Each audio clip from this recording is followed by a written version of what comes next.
જૂનાગઢ જિલ્લાના માળિયાહાટીમાં મકર સંક્રાંતિ નિમિત્તે ગૌસેવા માટે ઉમંગપૂર્વ દાન કાર્ય કરવામાં આવ્યું હતું। માળિયાહાટીના ક્ષત્રિય યુવક મંડળ અને પાંજરાપોળ સમિતિ દ્વારા મકર સંક્રાંતિ નિમિત્તે ગૌસેવાનું આયોજન કરાયું હતું અને કામધેનુ ગૌસેવા દ્વારા ગૌપ્રેમી દ્વારા મકર સંક્રાંતિ તહેવાર નિમિત્તે પશુ પક્ષીને ચણ અને લાડવા આપવામાં આવ્યા હતા। ગૌપ્રેમીઓએ ઉત્સાહભેર ગૌ સેવા માટે અનાજ, ખોળ, કપાસ, ભૂસા અને ગોળનું દાન કર્યું હતું।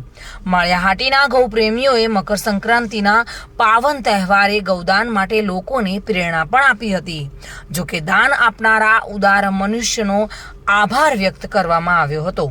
ગૌ સેવા માટે એકત્રિત દાનથી આખું વર્ષ ગૌઓની સેવા કરવામાં આવશે અને ગૌદાન અને સેવા માટે સમગ્ર વિસ્તારમાં ખાસ ઉત્સાહ અને શ્રદ્ધા પણ જોવા મળી હતી। हाटी क्षत्रिय समाज गो सेवक युवक मंडल द्वारा आज उतरायण पवित्र दिवसे रेडिया गायों माटे नहींतर आपड़ा कोई પાંજરાપોળ હોય કે ગૌશાળા હોય એ ગાયોની અંદર તો ફનફાળા આવતા હોય, પણ જે રેડિયા ગાયો છે એમનું કોણ, એ ગાયો માટે કોણ? આજે લગભગ છેલ્લા 10 વર્ષ થયા હાટી ક્ષત્રિય ગો સેવા સમિતિના યુવાનો દ્વારા અહીંયા મારી હાટીના રુદ્રેશ્વર ચોકડી પાસે અહીંયા જે કોઈ પણ વાહનવાળા નીકળે એમને વિનંતી કરવામાં આવે છે કે આ ફૂલની પાખડી રૂપે આપ યોગદાન આપો, જેથી ગૌ માતાની સેવા થઈ શકે। જે રેડિયા ગૌ માતાઓ છે એની સેવા થઈ શકે, કારણ કે એમનું કોઈ નથી।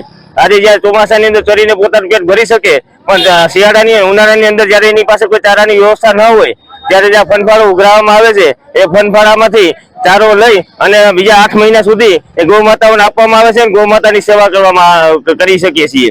જોકે આપણે માતાની સેવા તો શું કરી શકીએ, પણ આપણે ફરજનો ભાગ રૂપે કે આપણે કઈ સનાતન ધર્મની અંદર જન્મ લીધો હોય અને માતા જયારે ગૌ માતાને માતા કહેતા હોય તેની સેવા કરવી પણ આપણે ફરજનો ભાગ છે। જે આપણે ફરજનો ભાગ સમજી અને અમારા યુવાનો તન મન ધનથી ઘણા દિવસો ત્યાં મહેનત કરીને માળિયાની ગામની અંદર ફાળો ઉઘરાવીને અને રોડ ઉપર ફાળો ઉઘરાવીને ગૌ માતા માટે કામ કરી રહ્યા છીએ। જય ગૌ માતા। પ્રતાપ સિસોદિયા સાથે bureau report, today Gujarati news.